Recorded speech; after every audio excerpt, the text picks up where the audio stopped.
संदीप एक गरीब परिवार से था। वह अपनी भेड़ बकरियों को चराता हुआ जंगल की तरफ जा रहा था। उसे कहीं से एक बच्चे के रोने की आवाज आई। पहले तो वह अनसुना करता रहा, लेकिन वह आवाज इतनी बढ़ने लगी कि वह उस आवाज तक पहुंचने के लिए खुद को रोक नहीं पाया। उसने सुना कि ये आवाज एक बहुत बड़े लकड़ियों के ढेर के नीचे से आ रही है। वह बोला, हे भगवान, इन लकड़ियों के अंदर कोई बच्चा फंसा है। ओहो, बहुत तेज गर्मी है, वो कैसे सांस ले रहा होगा। हे भगवान, उसकी रक्षा करना। मैं उसे निकालने की कोशिश करता हूं। संदीप ने सारी लकड़ियां हटा दी। उसने देखा कि उन लकड़ियों के नीचे एक सूखा हुआ कुआं है जिसमें एक बच्चा पड़ा है। उसने उस बच्चे को बाहर निकाला और देखा कि वह एक लड़की है। कोई जानबूझकर उसे कुएं में फेंककर लकड़ियों से ढक गया था। वह जल्दी से उसे घर लेकर आया और अपनी पत्नी माधुरी से बोला, अरे माधुरी, ओ माधुरी, अरे जल्दी बाहर आओ। माधुरी बोली, अरे ये बच्ची कौन है? अरे वो बाद में बताता हूं, पहले तुम इसके मुंह में पानी तो डालो। माधुरी ने उसे पानी पिलाया। बच्ची चुप हो गई। माधुरी, ये बच्ची मुझे जंगल में पुराने कुएं से मिली है। पता नहीं कौन छोड़कर गया है। बेचारी थोड़ी देर और नहीं जाता तो मर जाती। तो आप इसे यहाँ क्यों उठा लाए? अरे तो और क्या करता भाग्यवान, वहां क्या ऐसे मरने के लिए छोड़ देता? तो हमने क्या अनाथ आश्रम खोला हुआ है? अरे कभी तो अच्छे बोल बोला कर। लड़की जात है, किसे सौंप दूं? घर में 4 खाते हैं, एक और सही। बहुत ही प्यारी बच्ची है ये। काजल बेटा, सोनम के छोटे कपड़े रखे होंगे, ला दे, बदल देती हूँ। बच्ची बहुत सुंदर थी, इसलिए उसका नाम रूपम रखा गया। संदीप सुबह अपनी भेड़ बकरियों को चराने निकल जाता। शाम को जब वह लौटता तो उनका दूध निकालकर डेयरी पर दे आता। यही उसकी कमाई थी। समय बीतता गया। संदीप तो चला जाता, लेकिन माधुरी पूरे दिन रूपम से काम करवाती थी। वह बहुत ही चालाक औरत थी। माधुरी बोली, सुन रूपम, आज मेरी तबीयत सही नहीं है। ये अनाज रखा है, इसे चक्की पर पीस ले। लेकिन माँ, मुझे पीसना नहीं आता। खाना तो आता है, एक बार मैं बता देती हूँ, फिर तू आसानी से पीस लेगी। हाँ।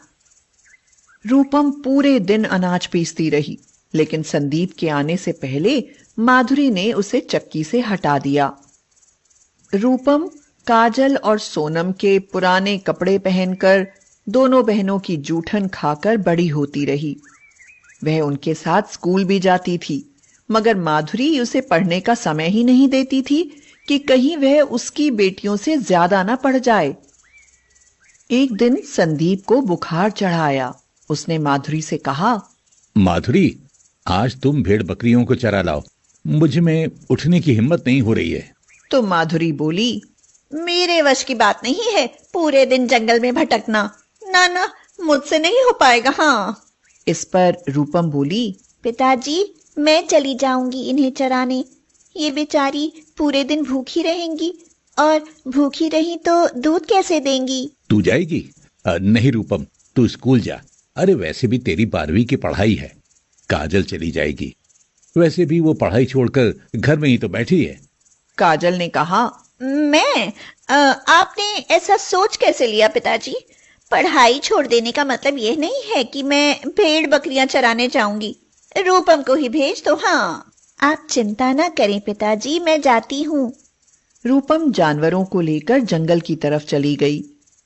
वह पेड़ की छांव में एक बड़े से पत्थर पर बैठकर मन ही मन कहने लगी, हे प्रभु, माना कि मैं अनाथ हूँ, लेकिन मेरे नसीब में क्या तुमने जरा भी सुख नहीं लिखा? जब भी माँ को काजल और सोनम दीदी को प्यार करते देखती हूँ तो मेरी भी इच्छा होती है कि मेरी भी माँ होती। मैं हमेशा उन दोनों की उतरन पहनती हूँ, उनकी जूठन खाती हूँ। क्या मेरा नसीब कभी नहीं बदलेगा? तभी उसे एक स्त्री दिखाई दी जो देवी के समान दिख रही थी। उसके चारों तरफ रोशनी थी। वह बोली, बेटी, तुम्हारा नसीब जरूर बदलेगा।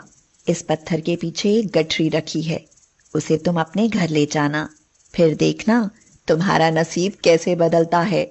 रूपम गठरी देखने के लिए पीछे मुड़ी तो वहां सच में एक गठरी रखी हुई थी। रूपम उसे उठाने लगी तो उसमें बहुत वजन था। रूपम सोचने लगी, अरे ऐसा क्या है इसमें जो इतना भारी है ये? उसने सोचा कि इसे खोलकर देखूं। गठरी खोलकर देखा तो उसकी आंखें खुली की खुली रह गईं।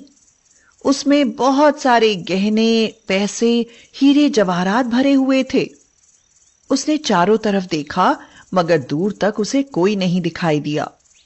वह स्त्री भी अब यहां नहीं थी। उसे पास में सिर्फ उसकी भेड़ बकरियां दिखाई दी। वह गठरी और अपने जानवरों को लेकर जल्दी ही घर वापस आ गई। रूपम अपनी माँ और पिताजी को आवाज लगाते हुए बोली, पिताजी, माँ, जल्दी बाहर आओ, देखो जरा मुझे क्या मिला है। आवाज सुनकर सब बाहर आ गए। गठरी का सामान देखते ही वो लोग चौंक गए। बेटी, ये किसकी है और तुझे कहां मिली? पिताजी, मैं अकेली बैठी हुई अपने नसीब को दोष दे रही थी, तभी मुझे एक स्त्री दिखाई दी। वह मुझे ये देखकर अंतर्ध्यान हो गई। उन्होंने कहा कि इसे घर ले जाओ, फिर देखना तुम्हारा नसीब कैसे बदलता है। अरे बेटी, तू तो बहुत भाग्यशाली है जो तुझे किसी देवी ने इतनी बड़ी धरोहर दी। ये लाखों की नहीं, करोड़ों की संपत्ति है। पिताजी, अब हमें इसका क्या करना चाहिए? बेटी, ये तो तेरी अमानत है, जैसे तू चाहे वैसा कर।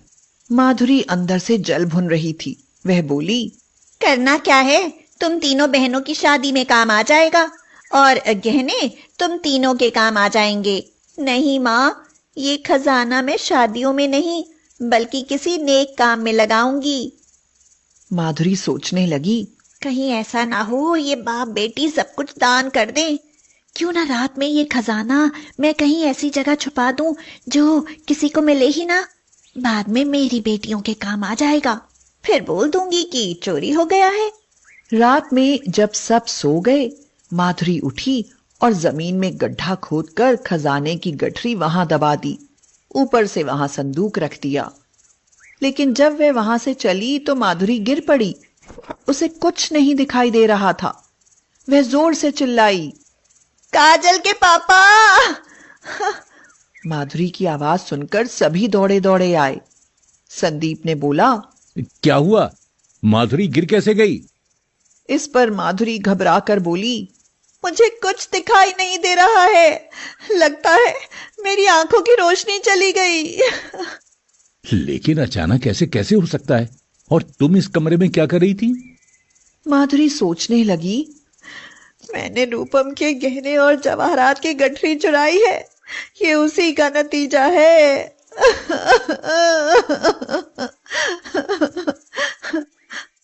वह जोर जोर से रोने लगी।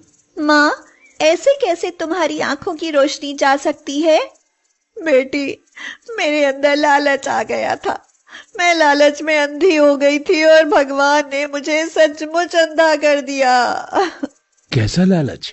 मैंने रूपम की गठरी चुराकर संदूक के नीचे गड्ढा खोद कर दबा दी। मेरे मन में आया कि मैं ये सिर्फ अपनी बेटियों को दूंगी, और जैसे ही मैं मुड़ी मेरी आंखों की रोशनी चली गई। रूपम बेटी, मुझे माफ कर दो, मुझे ऐसा नहीं करना चाहिए था। माँ, आपको ऐसा नहीं करना चाहिए था। माँ, आज आपने मुझे बेटी कहा, मुझे बहुत अच्छा लगा। नहीं तो आपने कभी अनाथ के सिवा मुझे कुछ कहा ही नहीं।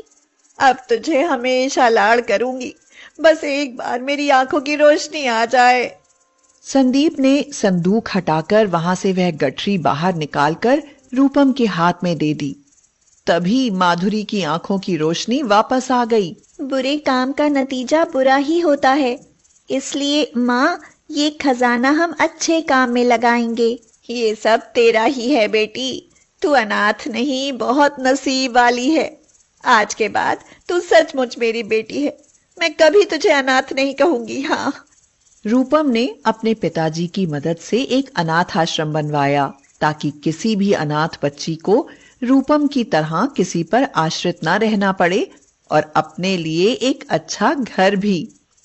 रूपम अपने पिताजी से बोली, पिताजी, अब आप भेड़ बकरी नहीं चराएंगे। ठीक है बेटी, अब से मैं तुम्हारे साथ आश्रम का काम देखूंगा। सब लोग बहुत खुश थे। सच में ही उस अनाथ बच्ची का नसीब बदल गया।